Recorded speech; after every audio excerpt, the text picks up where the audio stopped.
Манабы ресурстар деген сөз приватташтырууга алып келебиз деген максатта болуп атат. Мен однозначно хочу сказать, алтын кендерин приватташтыруу жарабайт. Ага көп акылдын кереги жок, ага бийликтин кереги жок. Дүнүйө жүзүндө андай маселе жок. Тем более биздин закондордо жазылып турат. Никакая международная там консультация не поможет здесь. Жогорку кеңеш только может сказать. Тем более Кумтырское месторождение — это крупнейшее месторождение в мире. 7-8 ракет. Там не только вот 500-700 тонн, там еще есть запасы. Нам надо самим разумно эксплуатировать и содержать свой народ, помогать своему народу. Это чрезвычайно важный вопрос. За счет Кумтыра поднимать ВВП, показать международным валютным организациям, у нас ВВП поднимается. Это преступление, это приписка. Кумтыр никак не входит в ВВП. Во-первых, добытое золото до килограмма вывозится. Мы еще вот это 174 миллиона долларов, которые допустили удорожание, мы вот этим рассчитываемся. Поэтому, когда мы ВВП включаем, это искусственное повышение ВВП. ВВП надо включать у продукции, которая работает на Кыргызстан. За счет этого Кыргызстан получает доход, прибыль. За счет этого улучшается жизнь народа. Вот что такое ВВП. Мы же давно знаем, за счет ВВП экспорт поднимаем. Какой это экспорт? Это мы продаем, отдаем долги. Таким путем Кумтыр приватизировать, это будет очередным преступлением. Задавать вопрос, если мы отдадим кому-то, дядя, лучше будет или хуже будет? 100 раз хуже будет. Дядя никогда нам не поможет. У нас свои специалисты умеют эксплуатировать. Мы сами можем справиться с этой задачей. Когда допустили удорожание 174 миллиона долларов, мы поставили вопрос. Подключите нас, мы поможем вам. Но от нас избегали, Анатолий Николаевич. Мы этот вопрос поднимали перед президентом, что такие вещи нельзя. Почему вдруг 174 миллиона или почти наполовину удорожания проектно-сметной документации, ТО, и это кыргызской стороной не рассматривалось. И парламент не рассматривал. Этим вопросом мы постоянно занимаемся. Поэтому я считаю, уважаемые коллеги, тот, кто проголосует, это отдать кому-то, тот против своего народа будет работать, против интересов Кыргызстана будет работать. Бұл жерде дағы бір шылуында чөнтөк акча салабыз деген аракет болуп атат. Буга биз заслон коюшубуз керек дагы, муну токтотушубуз керек. Ууруга уурудай мамиле кылыш керек. Мен билем булар кимге канча берип атканын. 10 миллион, 20 миллиондун которгондорун билем. Өзүлөрү да билип отурса керек. Неформалдуу эмес биздин чиновниктер кайрылып тиги бул жакка 10 миллиондорду которгузат. Бул коррупция. Мен ойлойм, булардын акыркы кезде миллиондорду кантип каяка, кимдин өтүнүчү менен которгондорду такташ керек. Бийликтин жогорку эшелондогу коррупцияга биз жол бербешибиз керек, көздү жумуп. Бул вопростун коюлушу өзү преступление деп эсептейм. Буга биринчи класстан гана билим керек. Бир жолу алдашты болот, мына отурушат, создурушуп калып жерде. Азылдагын көздөрүн алдап атат. Акча кетирип, көз каранды эмес экономист алып эмне кыласыңар? Биз ушул тоорусун дагы бир жолу чакырып сурашыбыз керек. И ошонун жардамы менен буларды жок кылыш керек. Тоорус айткандай, мүмкүн болгон тоскоолдуктарды жасайбыз. Биздин оонда бир добушубуз бар. Башкалар уюмдарда бир добушубуз бар. Булардын акт аракетин кетирип, компаниясын банкрот кылганга биз бүткүл мамлекеттик күч кубатты жумшашыбыз керек. Ошондо мындан кийин бизге алдамчылар келбей калат. Баарына сабак болгондой болуш керек. Абдыган Эркебаевич, бул маселе эң чоң маселе да. Бул Кыргызстандын келечеги. Биздин бүгүнкү акчабыз. Мына Өмүрбек Чиркешевич көп сөздөрдү айтты, катуу сөздөрдү айтты. Мындан да катуу айтыла турган сөздөр бар Кумтөрдүн, Дебеле Камеканын атына. Анан кийин 1 саатта бүтөбүз деген бул өзүбүз алдаган болобуз. 115 тонна алтын табылды, 1,5 миллиард. Кыргызстан алган 60 гана миллион доллар. Ошону менен биз албайбыз деп атышат булар. Ойлонуш керек да, 1,5 миллиард доллар алып атат. 60 миллионду налог төлөдү деп ошо дивиденд деп биз айтып атышат эми. Где тема, где предмет, чтобы мы обсуждали дальше? Я не вижу, что в правительстве, кто сидит там? Неужели вы эту цифру не видели там?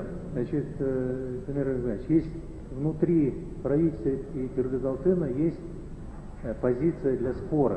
Вот, тогда сразу скажите, что Кыргыз-Алтын здесь заинтересована провести реструктуризацию. Вы так и открыто скажите, как член правительства, как вице-премьер-министр, пользуясь льготным периодом 5 лет.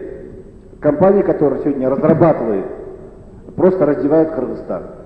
С самого начала был такой скандал. Вы помните, в стенах легендарного парламента, когда заранее проигрышный для Кыргызстана вариант генсоглашения был просто-напросто силовым методом навязан нашей стране. Это проигрышный для экономики Кыргызстана было соглашение. Я не побоюсь сказать, это криминальная сомнительная кампания. Из-за того, что комиссия создала парламент, золотую комиссию так называемую, которые за что-то хватились, хотели, чтобы все вывести на чистую воду, был распущен этот самый легендарный парламент. И во главе этой сделки стоит глава государства. Я не буду, это не эмоция, это я знаю, потому что он занял позу адвоката во всех тех случаях, когда мы пытались что-то сделать. Таких месторождений, как Кыргыз-Алтын, то есть Кумтөр, вряд ли еще будет. Там еще есть золото, кроме золота еще кое-что есть. Платина есть там, сера есть, серебро есть. Поэтому нам надо всем подключиться и как следует разобраться, не торопиться. Мы получим 50-70 миллионов долларов, спасем бюджет, это не спасение. Зато через 10 лет мы сядем в галоши. У нас не будет других таких возможностей. А кто знает цены на золото дальше как будет? Смотрите, как нефть сейчас все выше, выше, выше. И золото также будет. Это самое главное богатство. Золото полежит в конце концов, не торопиться надо. Поэтому я считаю обсуждение правильное об ответственности правительства и о создании и общественных комиссий. Давайте это включим в наш проект постановления. Тут все ясно, что вопрос очень серьезный, и при этом торопимся контрзолото кому-то отдать быстрее. Это вообще преступление, я хочу сказать. Биздин кызматчылар, өкмөт болобу, Кыргыз-Алтын болобу, Камека компанияга, иштеп аткан компанияга нормасын ашык алтынды алганга уруксат берип атат. Мына өздөрүнүн маалыматы боюнча 24 тонна алар ашык алыптыр. Жыл сайын. Бул эмнеге алып келет? Мунун түбүн түшүндүрүп коеюн. Жана генеральный соглашениеде жазган, определенный 5 жылдан кийин калган 2-ден 3-төн 2 бөлүгү биздики болот деп. Алтындын. Мына 24 тоннаны 3-кө бөлгөндө ошо 3-төн 2 бөлүгү 16 тоннаны биз бекер берип койдук. 16 тоннанын баасы канча болот? И налог түшкөн баасы канча болот? Мына кыргыз байлардын иши. Мына өкмөттүн иши бул. Муну экономисттин болуштун кереги жок. Соглашение жазылган. 5 жылдан кийин биз 3-төн 2 бөлүгүн алабыз деп. Ошого нормага токтотуш керек эле. Жок, 10 тонна жазылганбы? 10 аласың, 1 грамм албайсың ашык. Себеби дегенде 5 жылдан кийин 24 тонна биздики болот эле. 16 тоннасы. Андан башка, мына бизде документтерди окуп отуруп биз карадык, дагы 200 тоннаны алсак болот эле. Болот, кудай кааласа алабыз. Эгерде ушу генеральный соглашение калса, анда 195 тонна алтын биздики болмок. Бул канча акча? Төрөмүрзаев мырза экспертмин деп атат. Кыргызстанга мындай эксперттин кереги жок. Жоголуш керек мындай эксперттер өздөрү.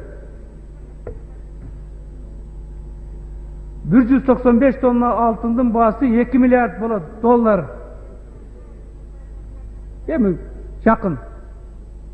Бул айтып атат 54 миллион сом алабыз деп, доллар алабыз деп атат. Жана суроо бердим мен, канча аласыңар акырына чейин, эгер ушул соглашение менен барсак деп. 54 миллион болобу, 100 миллион болобу алсын, бирок 2 миллиард доллар кетирип атпайлыкпы биз?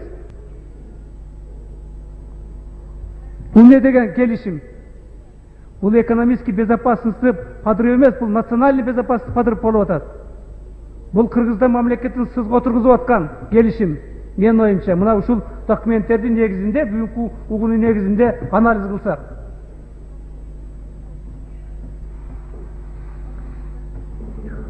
Üçüncü, biz emneni bildik. Biz bugün Kırgızstanda mıyzamdardın atkarılığın dağ bir jol dəlildedik. Mına ratifikasyaya alıp gelbeptir hökümet. Bunu kim alıp geliş gerek? Hökümet alıp geliş gerek. Bu yerde ministerin orunbasarı aytıp atat, yok bul girбейт деп. Бул окшогон дожма бизге кереги жок. Эксперт дейлем.